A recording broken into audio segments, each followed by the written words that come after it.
अस्सलामुअलैकुम मे उम्मीद कि तुम सारी ऐसो वार वते आज आमत चार शरीफ तो तुम हावो कशीर हुंद अख मशहूर स्ट्रीट फूड यत जन वनान छ पराठ तो इस करो शेयर तो कि कित कन छ पराठ तैयार गछान चार शरीफ आमती तो अस दोप अति हावो तुम येतुक आस्थान ते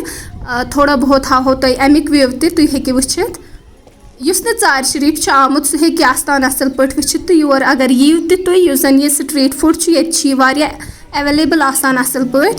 तो अम बापत छ तुम पई अम बापत क्या करान इस्तेमाल ओट युस जन अस गोड़े छ मदित थोमुत पेड़ बनोमुत तो अम पत रो अस थोड़ा तिल फ्योर तो अम पत करो अस कम युस जन ये सोन पेड़ छ ये करो अस अंगजो सत बोड़ बोड़ तुम हेकि वुछित कित कन छ अस ये बोड़ बोड़ करान अम बापत क्या इस्तेमाल कोरमुत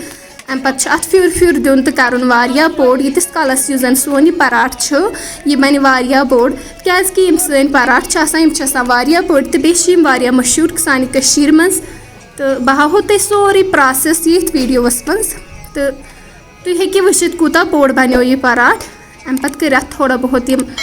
गई अत मज ताकि युस सोन पराठ यह गि असल पट फ्राई प्रत कुन जाए अम पत तुल अस यह पराठ तो त्रो तिलस मज तुम हेकि वुछित कित कन सोन यह पराठ गछान यथ मज फ्राई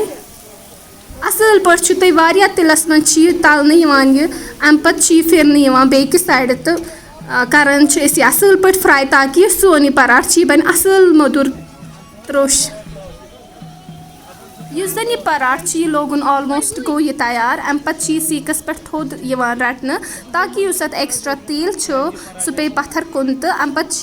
दुकानदार यम आसान सह अम पत कनान तो मे उम्मीद तुम आसव मोन यह वीडियो पसंद आमुत अगर पसंद आव तो तेल करो सन चैनल सब्सक्राइब बे करो सन वीडियो लाइक कमेंट तो शेयर शुक्रिया।